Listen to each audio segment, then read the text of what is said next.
the sons of Japheth and the beast. We're going to start our study by starting with the book of Genesis.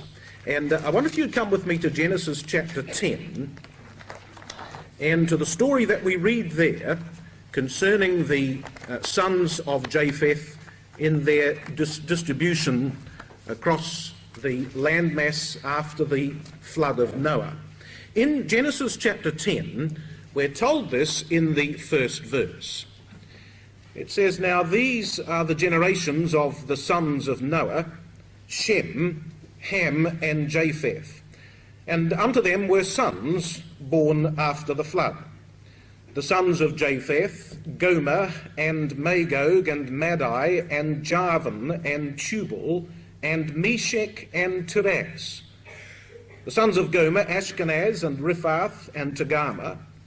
And the sons of Javan, Elisha, and Tarshish, Kittim, and Dodanim. By these were the isles of the Gentiles divided in their lands, every one after his tongue, after their families, in their nations."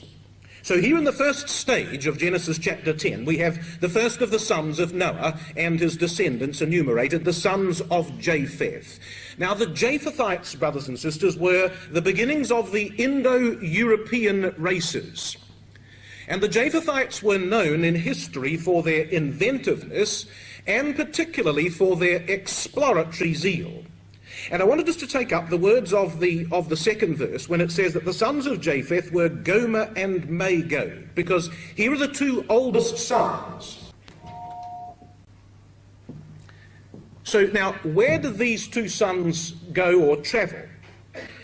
We're told by Josephus, who says that Japheth, the son of Noah, had 7 sons, who, beginning at the mountains Taurus and Amanus, proceeded along Asia as far as the river Tanai, which is the river Don, and along Europe to Cadiz, which is just beyond the Straits of Gibraltar. Gomer, he says, founded those whom the Greeks now call Galatai, but who were then called Gomerites, whereas Magog founded the Magogites, who were by the Greeks called the Scythi. And so you'll notice that what our map shows here is the migration in a westwards direction of the sons of Japheth after the flood, both to the river Don, as shown on the right-hand side of the map, and then westwards along the river Danube, spreading into the very heart of Europe itself. That's what Josephus says. Herodotus says something similar when he says that the name Scythi was a name given by the Greeks to an ancient and widely extended people of Europe who had spread themselves westward along the banks of the Danube. And finally, Diodorus Siculus tells us that he speaks of the Scythi, who were above the Galatai, extending to the Baltic. And so you'll notice, brothers and sisters, that what we're being told by most of these ancient historians is that not only did the sons of Japheth, Magog, and Gomer migrate westwards into the heart of Europe, but they were in fact contiguous to one another. They settled on lands that were next to one another, separated in those days by the border of in fact, the River Rhine. So what then of the identity and the location of the other sons? Now, we may have a slight technical difficulty here. I seem to feel that the microphone is going to make a strange noise each time I walk across to the overhead projector. So I'm going to remain silent while I change the overheads, and I'll tiptoe back here before I start again. So the identity of the rest of the sons. So now here we have all of the family of the sons of Japheth as they're enumerated for us in Genesis chapter 10 and verse 2. We've got not only Gomer and Magog, who spread across to the west, but we also have the third son in verse 2, who is Madai, which we believe answers to the area of Persia, because the word Madai in Genesis 10 verse 2 is the same word translated Media throughout the rest of the Bible, and answers to the Medo-Persian area. Javan relates to the area of Greece, and the word Ionia, of course, has come from the word Javan. Tubal and Meshech, we know, relate to the northern section of the Muscovite and the Tobolsky, and I think, by the way, despite the fact that those words have been debated, that there is very good evidence in favour of those being the northern tribes of Europe. And finally, Taras, which is the ancient word for Thracia, which today we would say answers to the region of Bulgaria and Romania, extending up into the area of the Crimea around the borders of the Black Sea. So in brief, brothers and sisters, what would we learn from the settlement and the dispersion of the sons of Japheth in Genesis chapter 10? Well, it's simply this, that the Japhethites, the sons of Japheth, populated the European landmass. These are the European tribes. They settled in the European continent. And now I'd like you to come to Daniel chapter 7. Now, brothers and sisters, we remember how that in Daniel chapter 7 we have the enumeration of the four great beasts of Daniel and of Daniel's vision. And we're told that these four beasts in Daniel chapter 7 and verse 3, that four great beasts came up from the sea, diverse one from the other. And we've always assumed from that, and I think rightly so, that all of the beasts, therefore, of Daniel 7 are in some way related to the sea area of the Mediterranean. That part of their land territory was associated with the Mediterranean Sea. And we know what the four beasts are. We know that the beast of the lion is the power of Babylon. We know that the beast that follows of the bear is the power of Persia. We know that the leopard is the power of Grecia, and we know that the fourth and terrible and dreadful beast is the power of Rome. Now, what's interesting, though, about the fourth beast, brothers and sisters, well, let me just go through that. So this is our standard interpretation, is it not, of Daniel chapter 2 and Daniel chapter 7. That the four beasts of Daniel 7 answer to the four stages of the image of Daniel chapter 2. Now, the interesting thing about the fourth beast, the beast of Rome, there are two things that I think that we ought to note about it. The first is that it continues until the time of the end. Just notice what it says, by the way, in Daniel 7, verse 17. It says, "These great beasts which are four kings which shall arise out of the earth, but the saints of the Most High shall take the kingdom and possess the kingdom forever and ever." Do you notice how that the kingdom and the saints and the establishment of the kingdom in verse 8 follows hard on the heels of the fourth beast of verse 17? There's no fifth beast, brothers and sisters. There never was, there never has been, there never shall be, says Daniel chapter 7, verses 17 and 18. There are four beasts followed by the kingdom.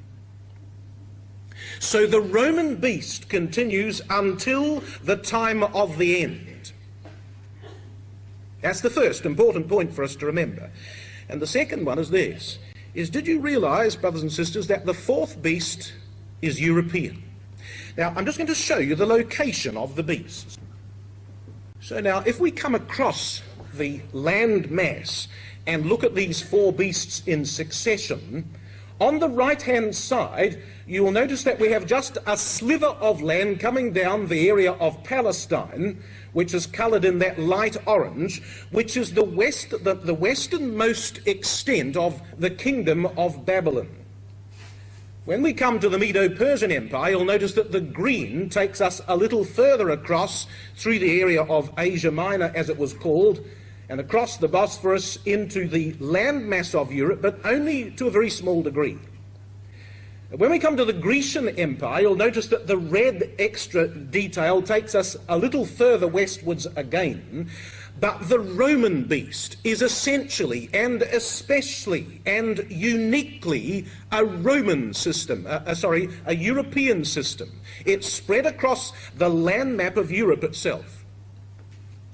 And it's this beast, brothers and sisters, a European beast, that continues until the time of the end. So, and now we come to the book of Revelation and chapter 13. Now, in Revelation chapter 13, we have, of course, a whole variety of beasts that are delineated for us, and we believe that the beasts of Revelation 13 are rightly related to the fourth beast of Daniel chapter 7. Actually, we can tell that quite easily because do you know that if you look at the cross-references in the margin of Revelation chapter 13, you'll find Daniel 7, Daniel 7, Daniel 7, Daniel 7, turning up over and over and over again throughout the length and breadth of Revelation chapter 13. We're being told, brothers and sisters, that the idea of the beasts of Revelation 13 are drawn from a previous prophecy, which of course is Daniel chapter 7. Now, what do we have then in Revelation 13? Well, we've got 4 different beasts or powers enumerated. We've got the dragon of verse 2. We've got the beast of the sea of verse 1. We've got the beast of the earth of verse 11. And we've got the image of the beast of verses 14 and 15. And I think that in Revelation 13 we have both the idea of sequential movement and also of concurrent existence. Now, let me explain what I mean. Do you notice how in Revelation 12, verse 17, it says, the dragon was wroth with the woman, so the dragon is in existence. And then chapter 13, verse 1 says, I saw the beast of the sea, I saw the sand of the sea, and the beast rise up out of the sea, and the dragon, verse 2, gave him his power. So I think that what we assume from that, and rightly so, is that the dragon in this case existed before the beast of the sea in order to give power to the beast of the sea. And likewise in verse 11 it says, I beheld another beast coming up out of the earth, and he had 2 horns like a lamb, and he spake as a dragon, and he exercises all the power of the first beast that came before him. So there is some idea of sequence, isn't there, in Revelation chapter 13? And yet I think also that the symbols of Revelation 13 are to be treated as concurrent symbols. Because if the dragon of verse 2 gives power to the beast of the sea in verse 2, then we assume that both the dragon and the beast are alive at the same time. And if the beast of the earth of Daniel chapter 13 and verse 10 exercises power before or in the presence of the first beast in verse 12, then we assume that both the beast of the sea and the beast of the earth are likewise in existence at the same time. And if the beast of the earth has power in verse 15 to give life unto the image of the beast, then we assume that both the beast of the earth and the image of the beast are likewise alive at the same time. So what do we have then in Revelation chapter 13? What we've got, brothers and sisters, is the story of Daniel's 4th beast and the outworking of its history in Europe. So here's a chart that many of you might be familiar with that seeks now to essentially locate the beasts of Revelation chapter 13 in their relative positions upon the European continent. So we have the dragon of the east based in Constantinople. We have the beast of the sea that is in the westernmost portion of Europe, the beast of the earth to the north of that, and the image of the beast to the south of that in the area of Italy. Now, I'm only going to talk about the 2 beasts this morning, brothers and sisters, just the beast of the sea and the beast of the earth. The beast of the sea has relationship to things Mediterranean. And you'll notice that what the chart shows is that the beast of the sea was considered to be the Mediterranean countries, but especially France. France and the Latin kingdoms, which embrace the Iberian Peninsula. The heart of the beast of the sea was in the territory of France. Now, France, of course, is Gomer. So that's one of the sons of Japheth. Now, the beast of the earth of Revelation chapter 13 and verse 11 obviously comes from a different location, because we're told that this is the beast of the earth and not the beast of the sea. And we believe that the phrase, the beast of the earth, in Revelation chapter 13 has reference to the landmass of Central Europe, and that the beast of the earth is essentially Germany and the Holy Roman Empire collaborating with the papacy. But if the beast of the earth is Germany, then that's Magog. So the remarkable thing about the beasts of Revelation chapter 13 is that one of them is essentially France or Gomer, and the other is essentially Germany or Magog. The sons of Japheth were at the very center of the 2 beasts of Revelation chapter 13.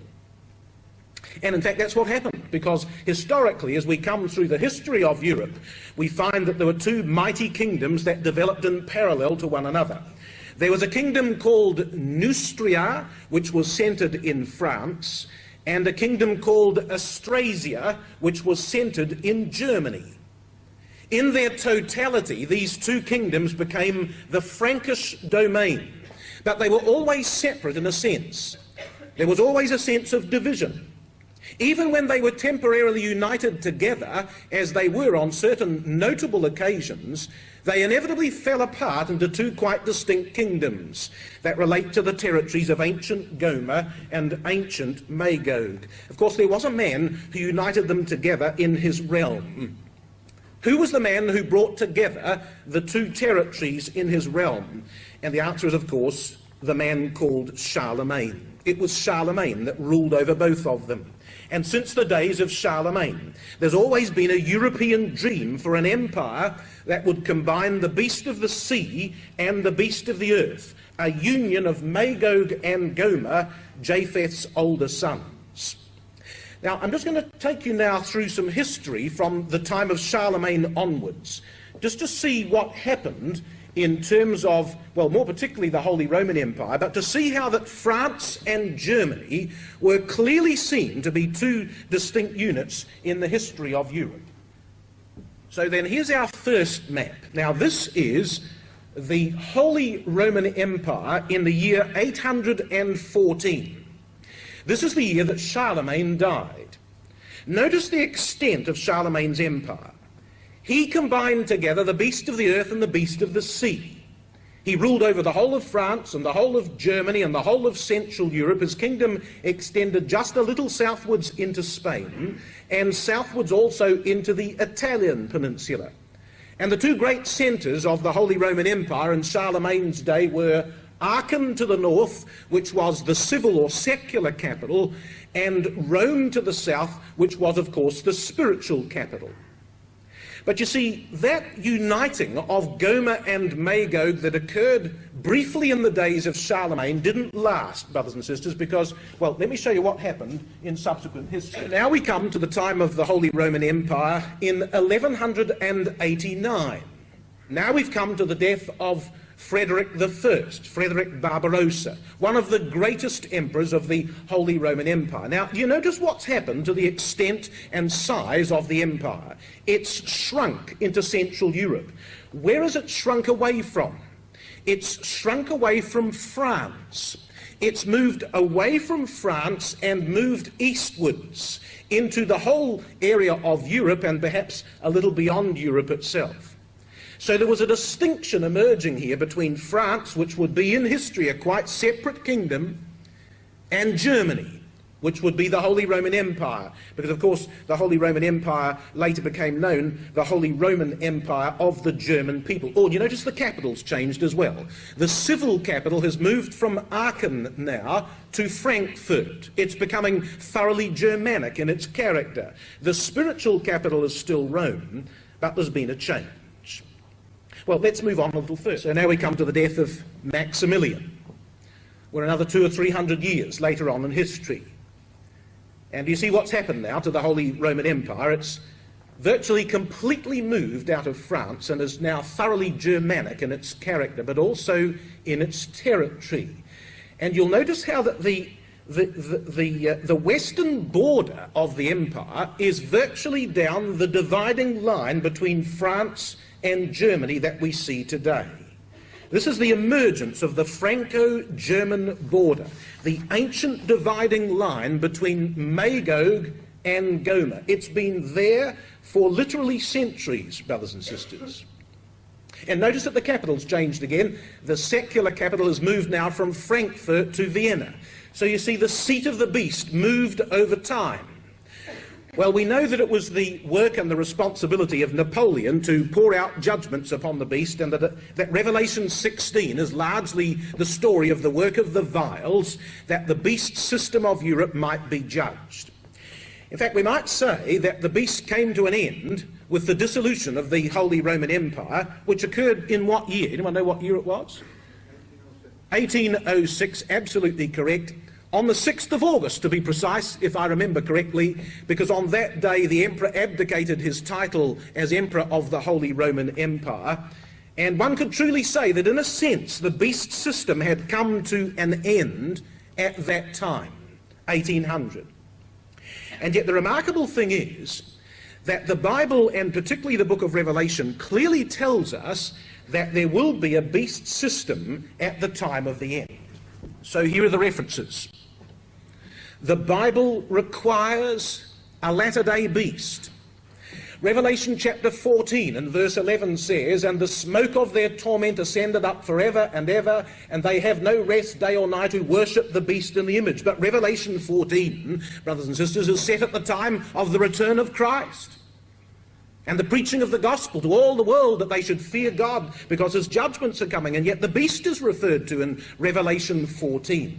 In Revelation 15 it says, "I saw as it were a sea of glass mingled with fire, and them that have gotten victory over the beast and over his image." But Revelation 15 is the song of the redeemed at the time of the end. In Revelation chapter 16, it says, "I saw 3 unclean spirits like frogs come out of the mouth of the dragon, and out of the mouth of the beast, and out of the mouth of the false prophet, and they gather all together to the battle of Armageddon." But that's the time of the end, brothers and sisters. And yet Revelation 16 says there's a beast there at the time of the end. Revelation chapter 17 says, "These have one mind, and shall give their power and strength unto the beast. These shall make war with the Lamb, and the Lamb shall overcome both them and the beast." But that's the time of the end, is it not?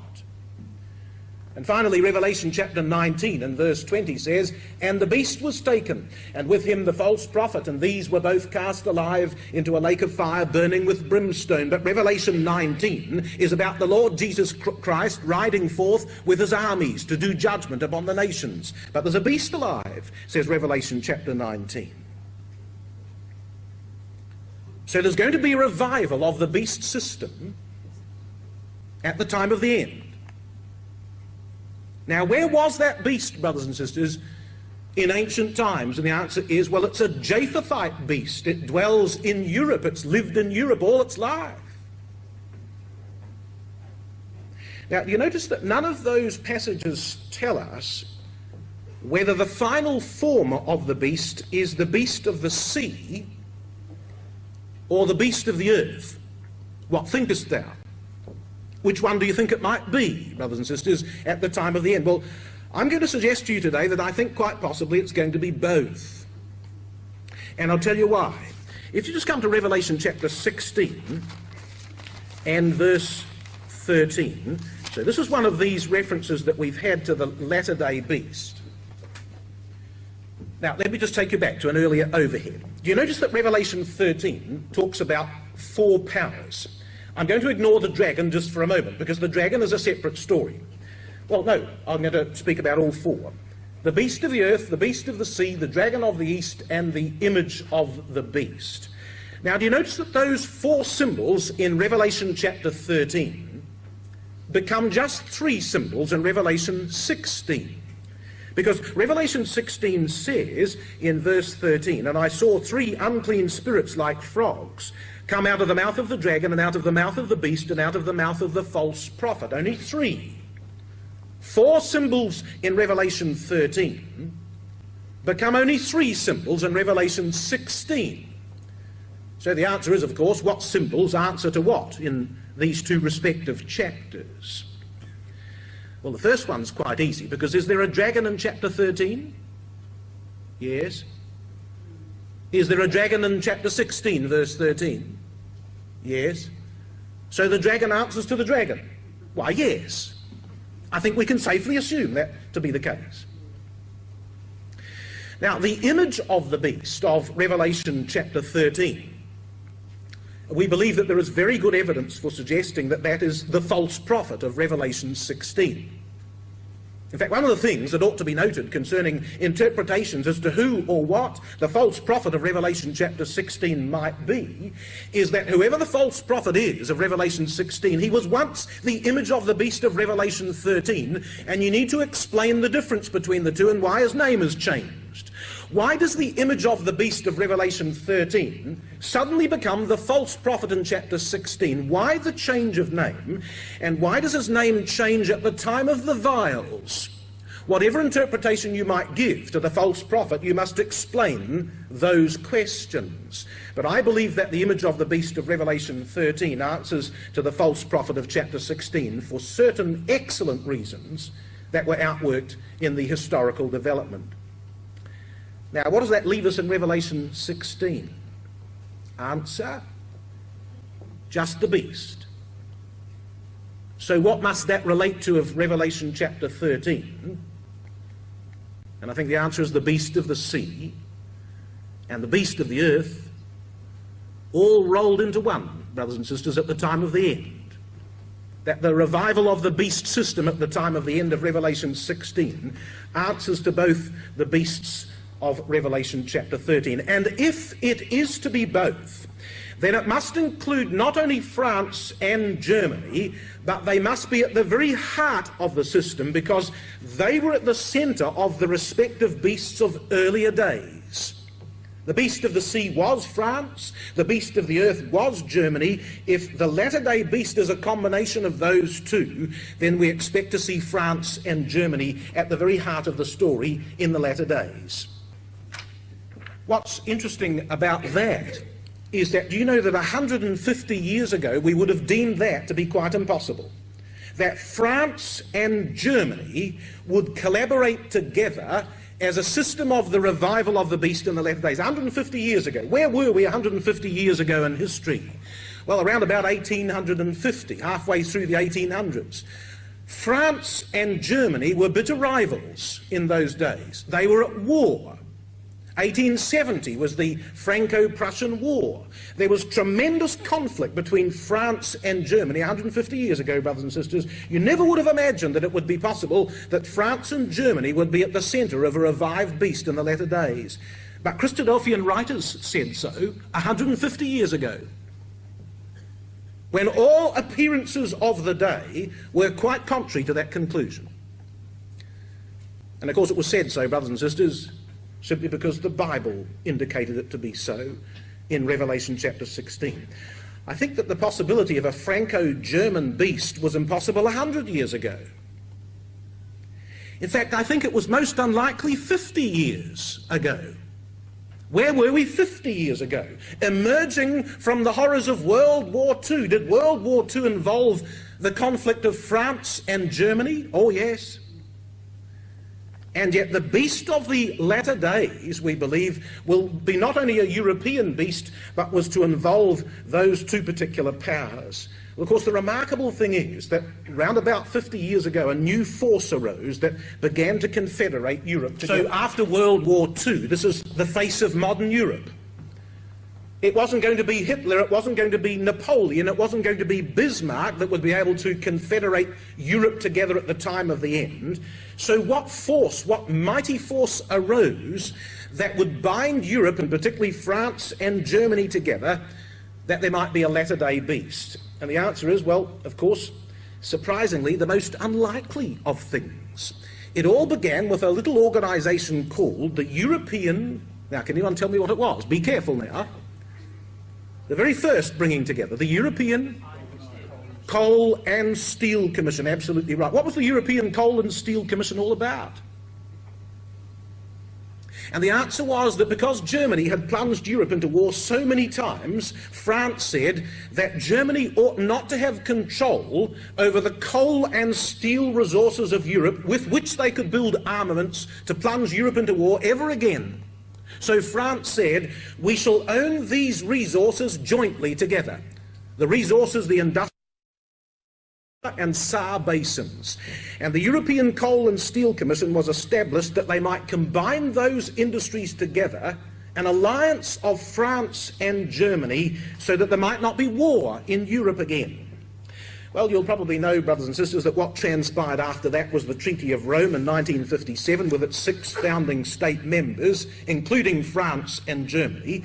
But today I want to take you through another piece of legislation that I personally think has been crucial to the development of the beast in the time of the end. And it's this one here. Well, anyone like to tell me what they think it is? a piece of legislation that was signed on the 22nd of January 1963. The 40th anniversary of this treaty was celebrated exactly 1 month ago today. And there were celebrations.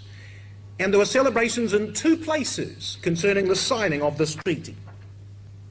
It's called the Franco-German Friendship Treaty, and it was signed on the 22nd of January 1963 by President de Gaulle and by Chancellor Adenauer.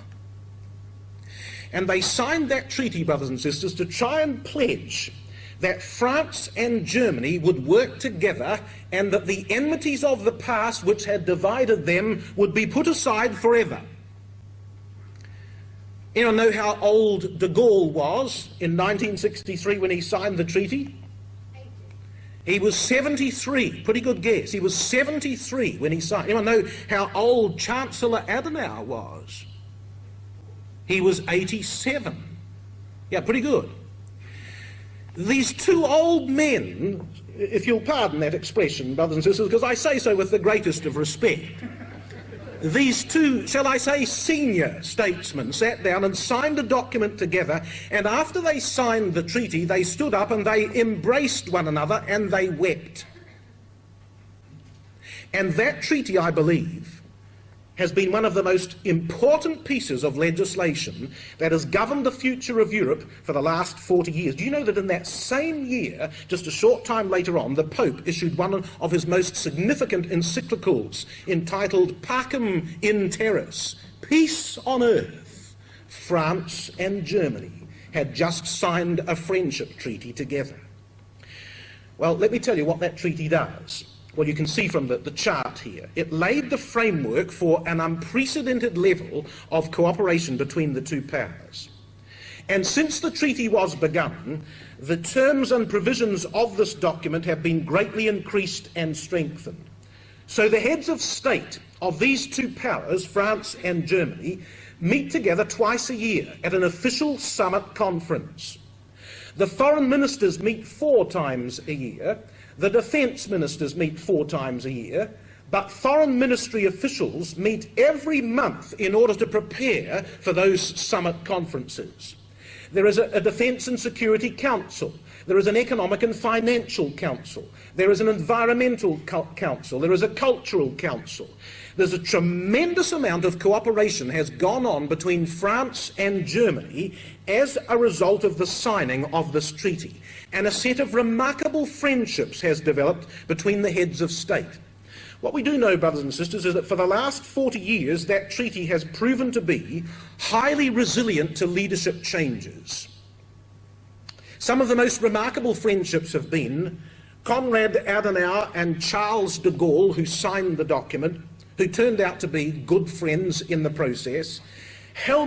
Chancellor Helmut Schmidt and Valéry Giscard d'Estaing, who was the president of France of the time. Chancellor Helmut Kohl and François Mitterrand.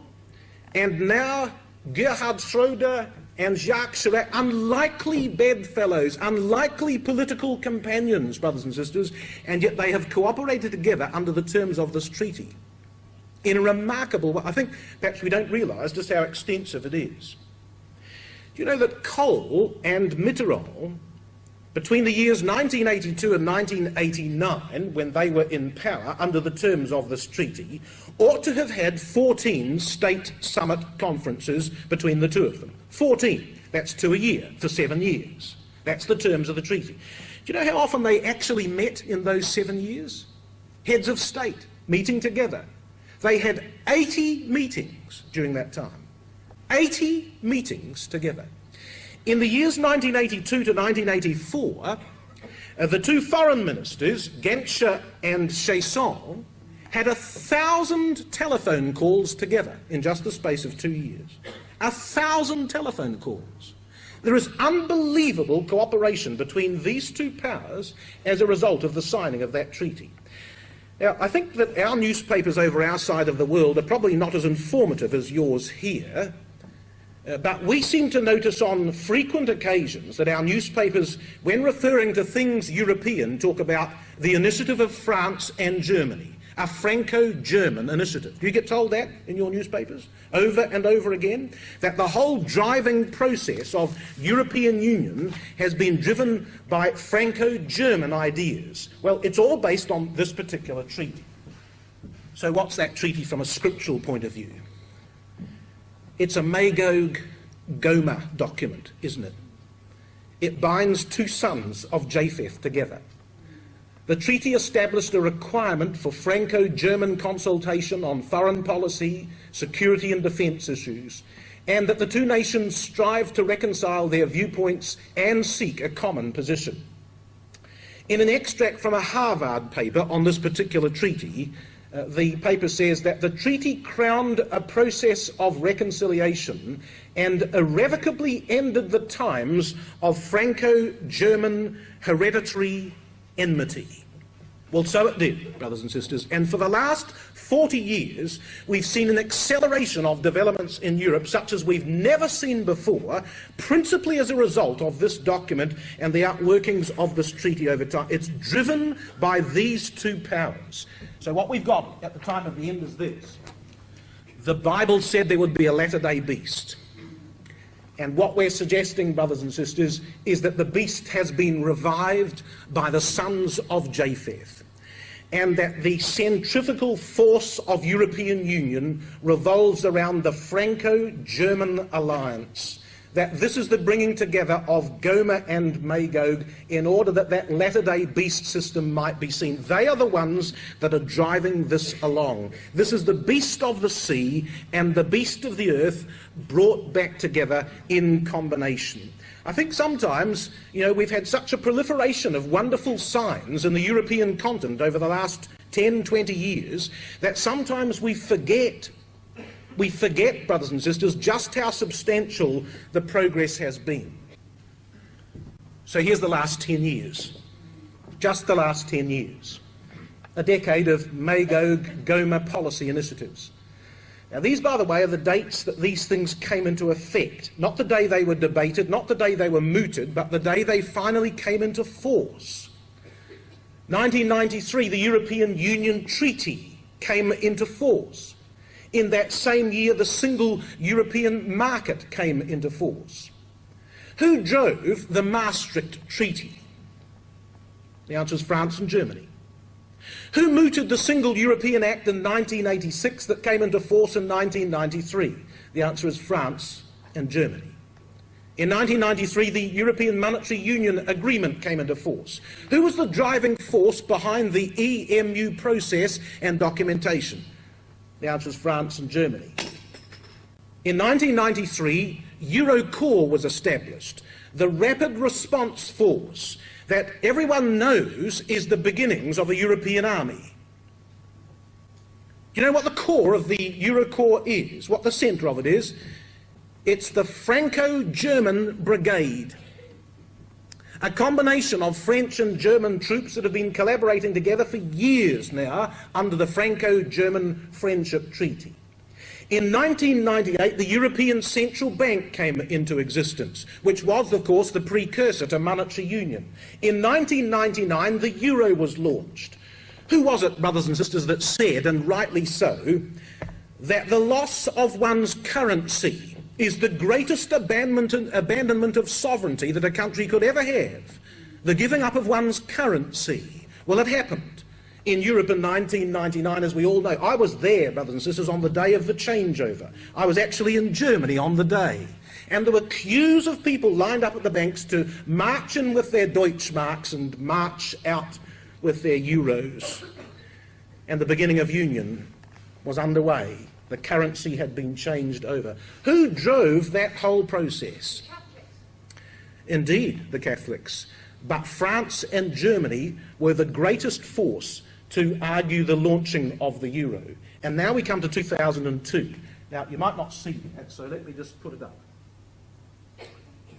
2002. We have a blueprint for a European constitution. We have the merging of the European treaties, that which established the European Parliament and that which established the European Commission. We have the promulgation of the notion of a European president, which of course the Habsburgs would like to be an hereditary title, and that he should wear the crown of Charlemagne in the course of his presidency. We have the establishment of a European diplomatic corps and of embassies. That's all been mooted in 2002. You know, brothers and sisters, 20 years ago this was all unthinkable. Absolutely unthinkable. It's happened with such astounding speed, and every one of the initiatives on that particular overhead, brothers and sisters, came from two powers acting in concert together, Magog and Gomer. They are all policy initiatives led by France and Germany. So this is what it looks like now. The key centres of the latter-day beast. You'll notice that in Brussels we have the European Commission, the European Council, the European Economic and Social Committee, and the Committee of the Regions. Down below Brussels in the city and state of Luxembourg, we have the European Court of Justice, the European Court of Auditors, and the European Investment Bank. A little further down in Strasbourg, we have the European Parliament, we have the European Ombudsman, and we have the location of Eurocorps. And across in Frankfurt, we have the European Central Bank. So we might say that the capital of the Roman system, the beast of the latter days, has moved from Aachen to Frankfurt to Vienna to Brussels. It's alive and well. The fourth beast of Daniel is alive and well and living in Brussels. And you notice something interesting, brothers and sisters, about those three particular centres of European power: Brussels, Luxembourg and Strasbourg. You see where they all are? They all sit on the dividing line between Magog and Gomer. They sit right down the middle. They straddle the ancient dividing line between Magog and Gomer. This is the central system of the beast at the time of the end. And of course our expectation of these things was not just based on the book of Revelation. It was based on the book of Ezekiel as well. And that takes us back to our reading in Ezekiel 38. Now in Ezekiel 38, we have, of course, a very famous prophecy, well known to Christadelphians, about a confederacy of the latter days. We know that the term latter days is a phrase used in Ezekiel 38. Just a couple of things of interest about Ezekiel 38. In verse 1 it says that the word of the Lord came unto me, saying, Son of man, set thy face against Gog of the land of Magog. That certainly seems to be what a number of other translations say, by the way, Gog of the land of Magog. That's what the Revised Version says. That's what Rotherham's translation says. Now, do you know that Gog is the ancient name for a mighty leader of the Scythians? The Scythians, brothers and sisters, were Japhethites. The Scythians answer to Magog.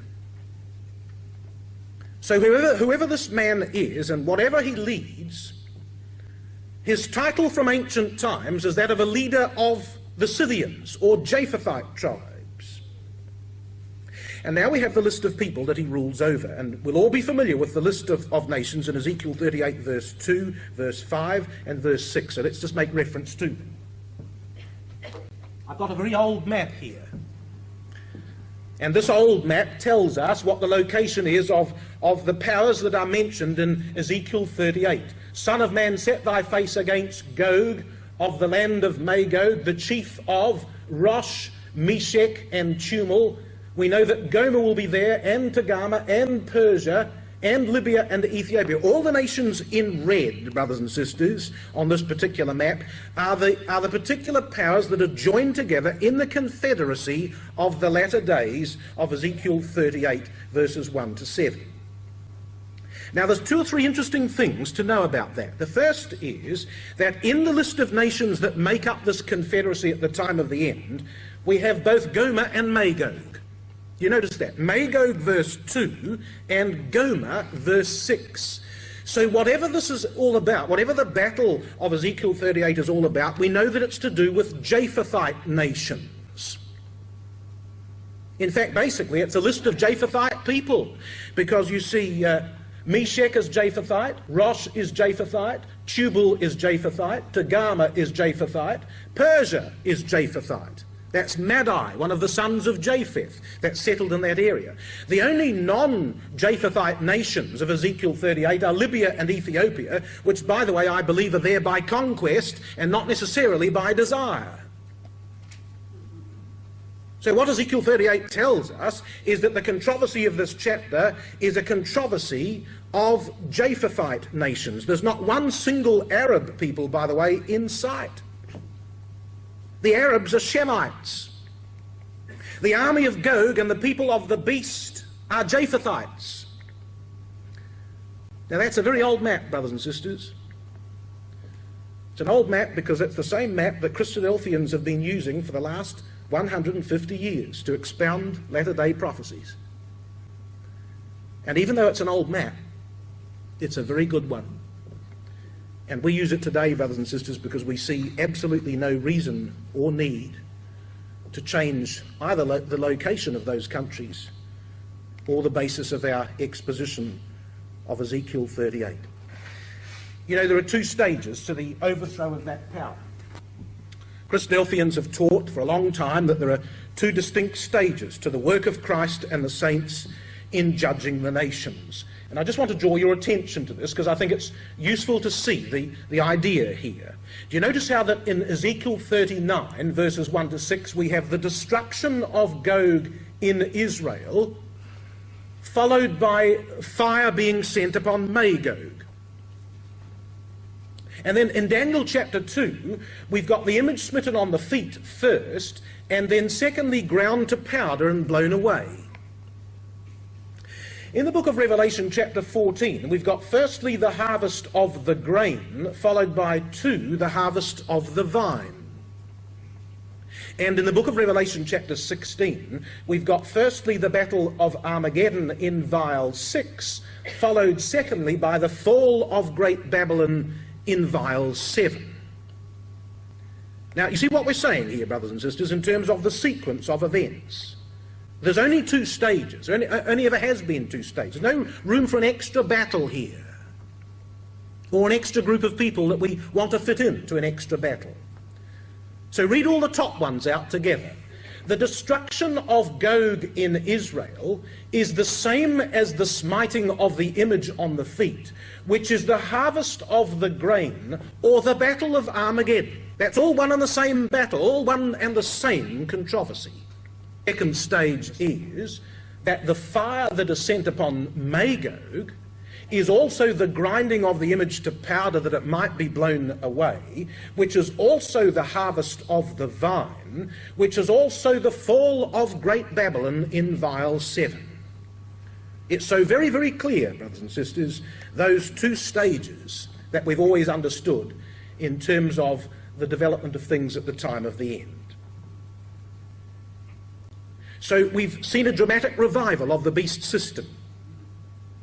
And we believe that what we're seeing in Europe today tells us that the final stages of God's purpose are near. So the question is, I suppose, and always is at such a prophetic day as this, well, what are our expectations for the future? What should we be looking for? What might we expect to see in terms of further developments in this area?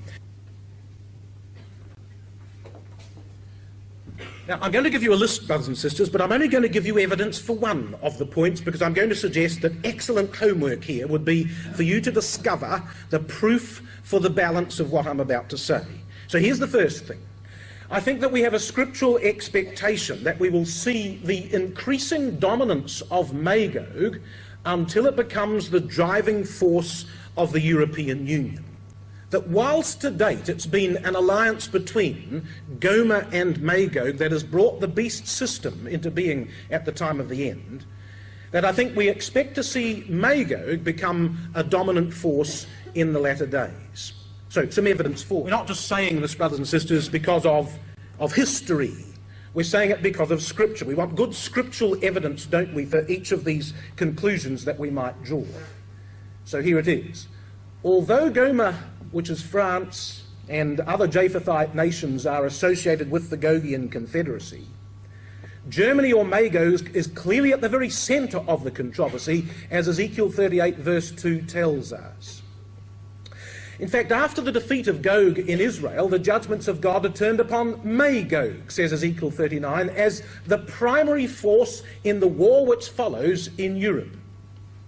And in Revelation chapter 20, when it talks about the post-millennial revolt of the nations, it's described in these terms that it's Gog and Magog all over again, says Revelation 20, as if that it harks back to this earlier rebellion of premillennial times as the great type of the last revolt against God. It doesn't say Gog and Rosh, notice, in Revelation 20. It says Gog and Magog. It's like Gog and Magog all over again.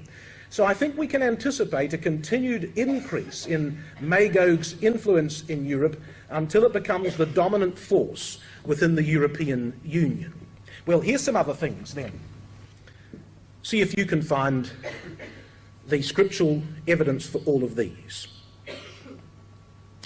The increasing influence of Roman Catholicism in Germany, or greater progress towards a Roman Catholic Lutheran reconciliation. That there will be an increasing economic prosperity of the European Union that will establish a strong global position for the power of the Union. That there will be an increasing momentum of the European towards establishing a separate political entity that is distinct from the individual nations that it represents. And finally, that there will be an increasing likelihood of the member states to seek the militarization of the European Union rather than the development of their national forces. Now, I think there's good scriptural evidence for each of these things, brothers and sisters, in terms of future expectations that we might have in the European area. And now let's think about the most interesting thing of all, about all of those expectations. Not one of those needs to happen before Christ comes. We don't need to see any one of those, brothers and sisters, before Christ comes. In fact, I think that we've been so privileged to see the mighty signs that we have. None of these are set as a sign for the saints before the coming of Christ. I think it's more than possible that all of these are subsequent developments. We're privileged to have seen what we have, brothers and sisters. We can't have much time left before our Lord appears. Revelation chapter 17. In Revelation 17, it says in verse 11, "And the beast that was and is not, even he is the eighth, and is of the seven, and goeth into perdition." Remarkable phrase, by the way. It's used 3 times in Revelation chapter 17, is it not? The beast that was and is not and yet is. The beast that was and is not and yet is. You see, this is the story of the Roman beast in Europe through all the vicissitudes of its career for 2,000 years of history. The beast that was and is not and yet is. This beast appears at the time of the end, and verse 12 says, "The 10 horns which thou sawest are 10 kings, which have received no kingdom as yet, but receive power as kings 1 hour with the beast. These have one mind, and shall give their power and strength unto the beast. These shall make war with the Lamb, and the Lamb shall overcome them, for he is Lord of lords and King of kings, and they that are with him are called and chosen and faithful." Do you think, brothers and sisters, that when Christ the Lamb comes, that those who are with him that are called and chosen and faithful, do you think they'll still be discussing who the beast is? Or who the beast might be that they're going to fight? I trow not, brothers and sisters. I trow not. Because we're told that those who shall gain victory over the beast know the number of the beast, and the mark of the beast, and the image of the beast, and the number of his name. And when the Lamb comes, they shall rejoice to do battle with the beast, because they've known who it is all along, and they're ready for the coming of our Lord from heaven. Might it be, brothers and sisters, that when our Lord comes, that we will be part of that glorious community who shall be with him to fight in that day. Prince of Peace, as one of our hymns says, let every nation soon thy law and scepter own. Bow the world in supplication, bring the kingdoms to thy throne. Earth possessing boundless blessing, then shall honour thee alone.